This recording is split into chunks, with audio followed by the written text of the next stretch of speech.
Hello everyone, nubkeks here. Welcome back to Nub Raids, and let me introduce you to the next upcoming fusion, Lonatharil. He is a Force Affinity HP based legendary for the High Elf faction, all about shielding your team, ally attacks, all that good stuff. But yeah, surprisingly, it's not Ultimate Death Knight. I think that's what a lot of us were expecting. I was kind of thinking that's what they were going to do as well. So the question definitely remains at this point, well, we're expecting Ultimate Death Knight sometime in August. What are they going to do with him? What sort of format would you like to see? For me, I'm now hoping that maybe Ultimate Death Knight will be a Deliana style login reward. That will help with Fire Knight, but I don't know. That's my hope, but I don't know. Let me know what you would like to see.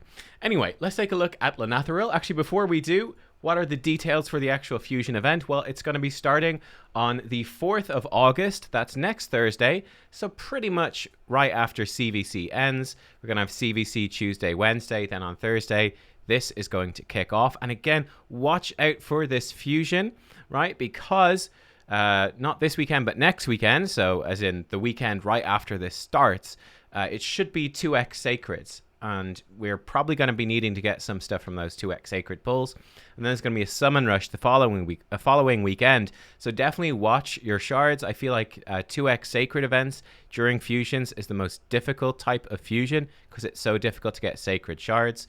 Certainly much more difficult than like Ancient shards in a fusion, for example. So yeah, watch out for it. Be prepared. Especially if you like the look of this guy. And it is as well, final bit of housekeeping here. This is going to be a hybrid event, right? So it is a fusion. You're going to need to get 4 epics and fuse those into this guy. But to get those epics, you're going to have to be collecting fragments from the events and tournaments during it. They've done this type of event before. I believe this is the hardest type of fusion. I believe this is the most difficult one. It's the most punishing one. Where basically you're going to have to do an absolute ton of events to get enough fragments to make all of these epic champions. You're really hoping you pull one of those epics. If you pull one of the epics, it can take some pressure off. But yeah, I feel like it's very difficult. I feel like in a traditional fusion, right, where you can collect a bunch of rares and fuse them up, you can kind of pick and choose. And if you miss some of the rares, it's like, okay, well, I'll fuse up this epic, and at least I'll have, 1 or 2 good epics to go with. With this one where you're collecting fragments, if you miss a couple of those fragments, you're not going to be able to fuse the epic. You're not going to be able to fuse this legendary. So I feel like it's probably the worst, the worst format of this event, the most difficult, the most intensive. But it is what it is. Let's see if he's worth it. So, Lonatharil, let's talk about his kit, shall we? I'm sure you've read it already, you saucy dogs. His A1, Gallantry, attacks one enemy, decrease target's max HP by 30% of the damage inflicted, places a shield buff equal to 10% of this champion's max HP for 2 turns on the ally with the lowest HP. So, built-in sort of destroy set. And also throwing out a nice little shield. He is a HP-based champion, so he's probably going to have good max HP. Should be kind of a nice little shield there.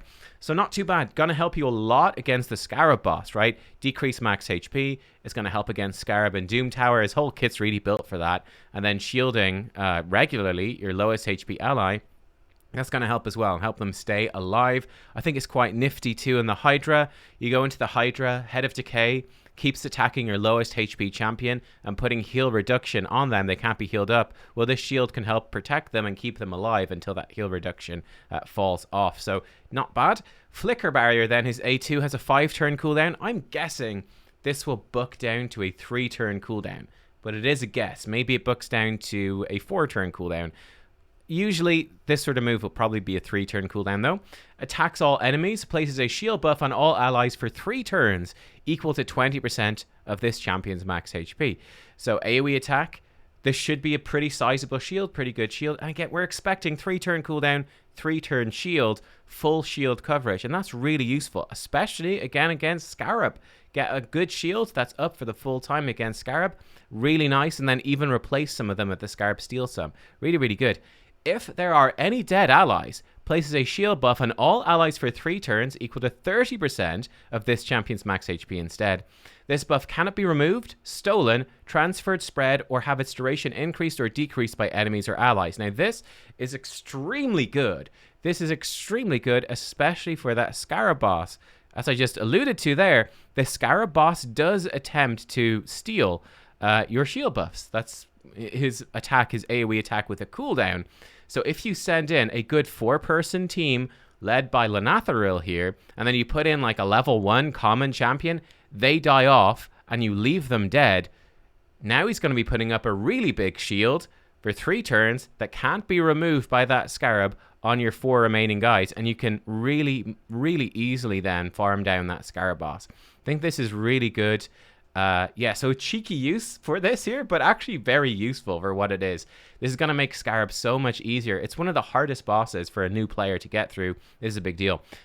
Next move, Finest Hour. 6-turn cooldown here, probably books to 4. Would be my guess. Places 30% increased crit damage buff on all allies for 2 turns, then teams up with all allies to attack a single enemy. Ally attack moves are usually 4-turn cooldowns, Farrakhan the Fat, Cardial, that sort of thing. They're extremely powerful moves. These are very, very good. Adds up to a lot of damage. A few of those champions, like Farrakhan the Fat, he does give increased crit rate plus increased crit damage. Actually, so does Cardial, now I think about it. We only get increased crit damage here. Again, I actually think this is pretty good. Your support units that you're running with him, the supports are not going to benefit as much. They like the increased crit rate. Increased crit rate is great for clan boss. But for a lot of different teams, increased crit damage is a decent buff to have on your team. And I'm thinking for Hydra, it's actually great as well, because you really don't care if increased crit damage gets stolen, because the Hydra heads don't crit very much. But if increased crit rate gets stolen, you're in for a really bad time then. That is not a good situation. So that's actually quite nice. Look, any ally attack is a great thing to have. It's a powerful move in the arena.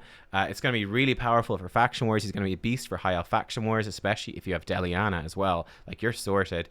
And yeah, he's going to definitely rip through that the Scarab boss for sure. You throw him in with other champions that can decrease max HP with their A1, and you're going to rip through it. Piercer, his passive inflicts 20% more damage against targets under shield buffs, and then he has a 35% ally HP in Doom Tower battles. That's a good solid aura. I like it. The passive, I'm not sure if that's super useful. If it counts against Scarab, it's going to be good. Otherwise, I don't know, maybe a little bit of use in Arena, a little bit of use in some Doom Tower waves where you're going up against shielded champions like Valkyries and stuff. Seems all right, but I don't know if it's amazing. Overall, what do we think of him? What do you guys think? I think he looks actually really solid. For a newer player, it's going to be a really good shielding champion, bringing in ally attack as well. I think that's really good. Again, specially built, very specifically built, I think, to take down the Scarab boss. But I think he's going to be a useful supportive champion to bring into anywhere in the game. He's going to help out, like for an earlier player, going to help out in Tag Arena. He's going to help out a lot in Hydra as well, bringing ally attacks. AoE, he does attack on every single move, right? He's attacking every single time he takes a turn. He does not need any accuracy either, so he's going to be very easy to build. Just high HP, good speed, and then you could probably build him for damage, right? And he's going to do some decent enough damage. So yeah, I think this guy is looking pretty solid. That's my thoughts. For a late game, end game player, doesn't seem really that amazing. I feel like there are definitely better ally attackers. I mean, Cardial really springs to mind as just being on another level entirely, which you would expect from a Void Legendary. The shield is good, but obviously, you know, Brogni shield and stuff is going to be better, but he seems solid. Obviously, I will be getting him. Hopefully, there'll be a test. I'm not actually sure what the story is, but if there is a test server, I'll, of course, be bringing you gameplay of Lonatharil as early as humanly possible from that test server, so you will see him in action and see what he can do. But to me, he looks pretty solid. I think the big downside here is, of course, that the event structure, I think, is the most challenging one. So it's very punishing for newer players. If you get halfway, even if you get the worst of the worst, is you get like 90% of the way through each of the fragment champions, you haven't quite calculated your shards correctly, you fall short on a few of them, and then you're stuck there with a bunch of epic champion fragments and nothing to show for it. That's definitely the worst feeling. Hopefully we won't run into that. I'll have a full guide on how to do this this fusion, hybrid fusion, as best as possible when we get the schedule. That should be next Thursday. But yeah, guys, there you go. Let me know what you think. Thank you for watching. I'll see you all next time. Bye-bye.